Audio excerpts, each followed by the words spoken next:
Hey guys, Iron Phoenix here, and let's talk about Bethesda's trailer for Fallout 76. Now, this dropped midweek last week, and I just haven't had the time to do a video on this. But the best video that I've seen out there that actually looks at what's in the video and sort of breaks it down is Many a True Nerd's video on the trailer. This was the best one that I found because an awful lot of the others went into an awful lot of conjecture about what it could be without there really being evidence for that. Now, Jason Schreier from, I don't know, one of the magazines anyway, one of the gaming magazines, came out and said, well, you know, it's going to be, our sources say it's going to be a multiplayer game and it's going to have settlement building and survival more along the lines of DayZ. And the problem with all that is that it's just sources, and the further issue that I have with that is that, yeah, okay, it could be this multiplayer experience, it could be a co-op, whatever, I don't really care. All that I care about is if it's a Fallout experience. But the problem that I have with that is that at this point we need to start talking about some of the history about Fallout.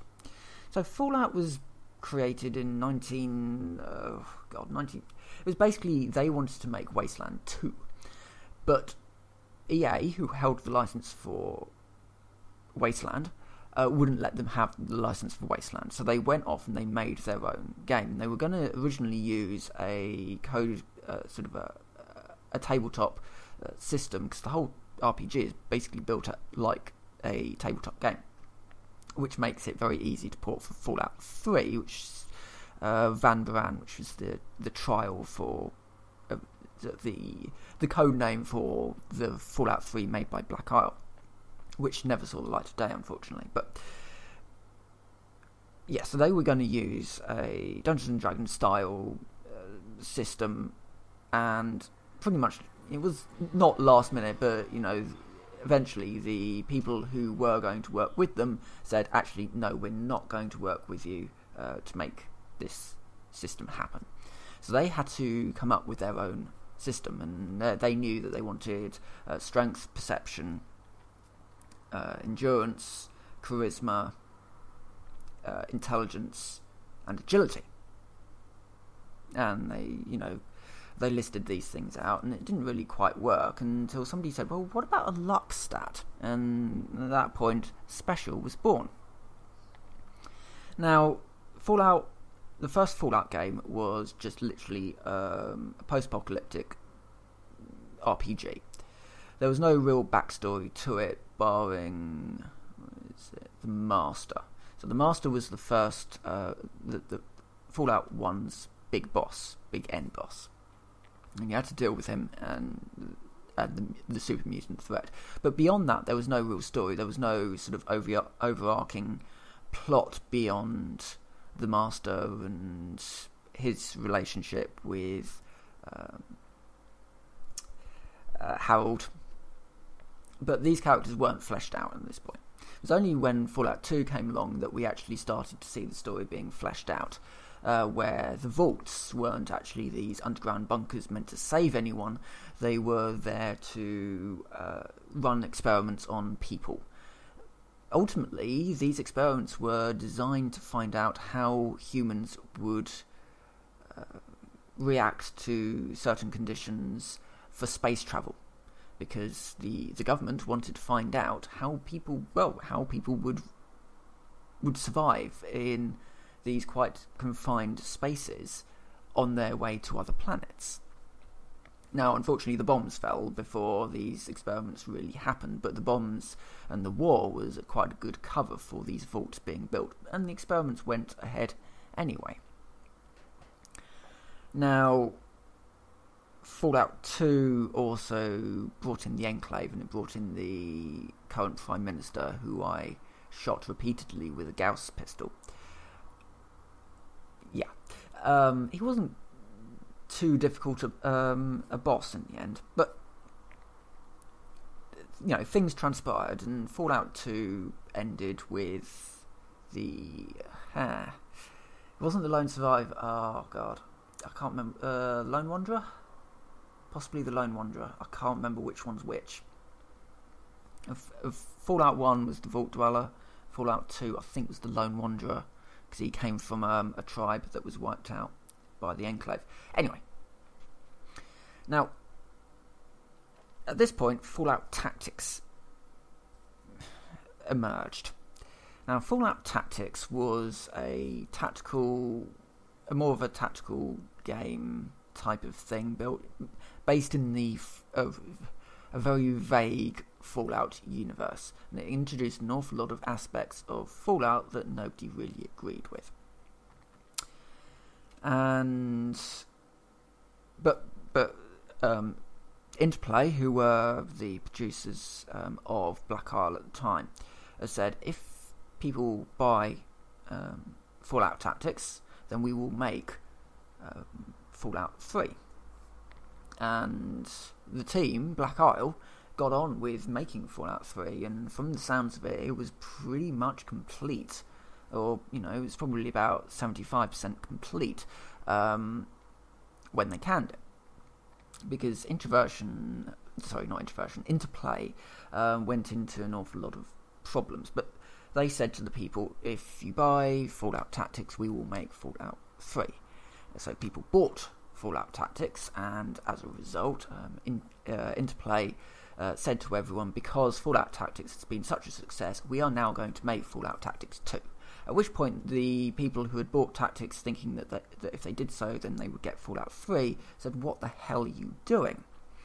Now, Interplay is in an awful lot of financial trouble at this point. The new owner has run it into the ground. They've got quite a lot of good, solid titles, licenses for titles, but they're not using them. And as a result, eventually they start selling off some of these assets to other people. By this point, Bethesda are quite interested in this. I mean, Fallout was quite a loved title, and it's got quite a lot of history that's already built behind it. So them making a Fallout title, not actually such a bad idea. So they go to Interplay and they say, we want to buy that license off you. And Interplay are in the midst of Fallout Online at the time. They were going to try and use Fallout Online to pull themselves out, and they said, okay, we're going to negotiate this. We will give you most of the Fallout license, except for the Fallout Online license. This is the only thing that you're not going to be allowed to make. You are not going to be allowed, under the license agreement, you are not going to be allowed to make an online version of Fallout. And Bethesda are all right with this at this point. But all in all of the license goes over to Bethesda. Now, there's an awful lot of back and forth with this license agreement, because Bethesda do things like they re-release Fallout 1, 2, and Tactics as a pack, as well as things like the Fallout Bible and artwork and all that sort of stuff, all shoved in, sort of an anniversary pack, if you will. And Interplay are not all right with this, and they take them to court, and Bethesda ultimately come out of this the winners, with the rights to Fallout intact. But at this time, they still don't have Fallout Online. This comes later, because there was a stipulation in there that if Interplay didn't actually get this thing off the ground within a certain amount of time, then the entire license would fall into Bethesda, and there was an awful lot of back and forth surrounding this. But eventually, the Fallout Online falls through. The company that were making it for Interplay, they weren't being paid because Interplay didn't have any money to their name. I think at one point they had about $40 in the bank. That's how bad it got. And Interplay, as far as I know, are sort of chugging along at the snail's pace, releasing the odd mobile title at this point. But anyway, Bethesda now has the entire license for Fallout, which means that actually it's not such a bad idea for them to now start thinking, now that Fallout 4 has dropped, and Fallout 4 is a really, really good game, especially when you start doing things like the settlements and the survival. The survival makes the game make sense, and the settlements make the survival make sense. Because if you're not allowed to fast travel, then you've kind of got to use the settlements, and you've got to use the survival mechanics to basically survive. and things like the vertibirds, the teleportation, all that sort of thing. You need to use that because you don't have the fast travel. So actually now that, I mean, Fallout 3, not a very good game, mainly because it was a safe game.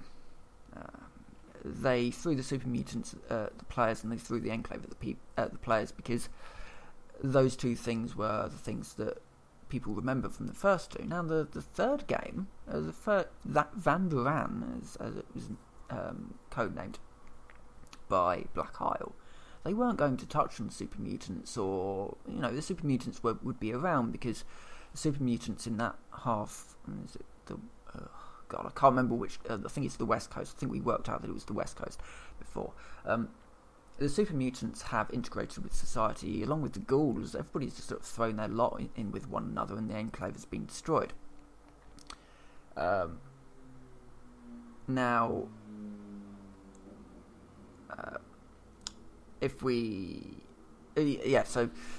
Fallout 3 was a very sort of safe game, sort of throwing in the Enclave, throwing in the new robotic Emperor of the Enclave, or something along those lines.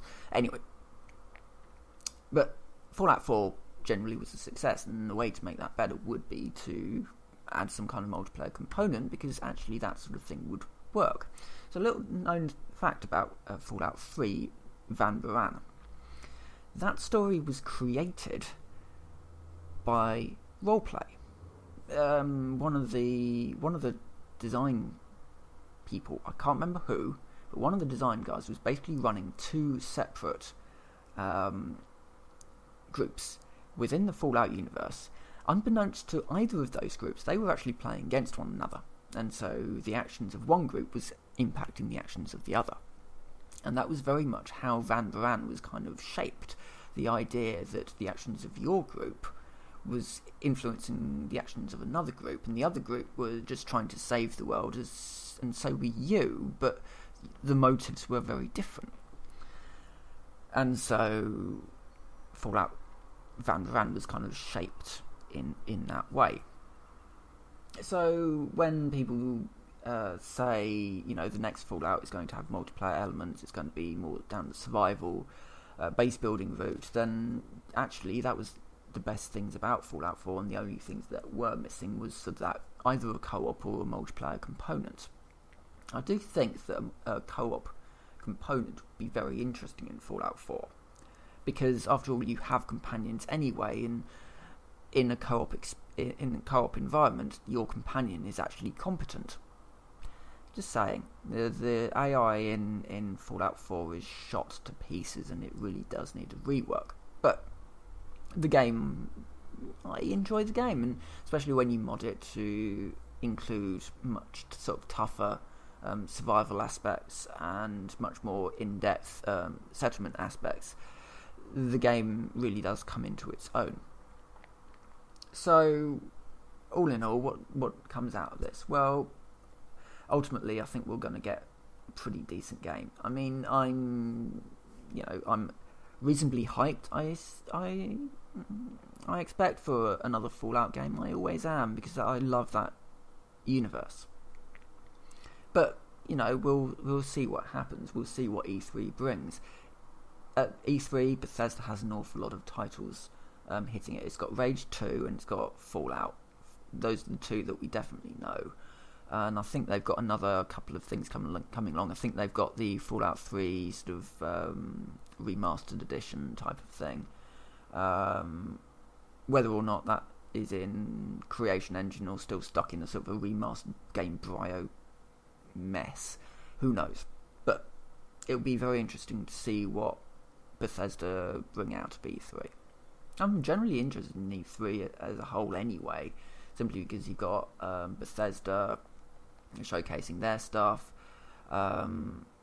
probably EA. I would expect EA are gonna have some Battlefield 5 stuff. That'll be interesting to see. I can't remember who else, but yeah. Anyway, I'm gonna end this video here. So I hope you've enjoyed this little chat about Fallout history and stuff. And as I said, I'm sort of cautiously optimistic about what Fallout 76 has to offer. if you want to know more about the trailer, have a look at Many a True Nerd's video. I will link that down in the description. And with that, I will say thank you very much for watching, and I will see you next time.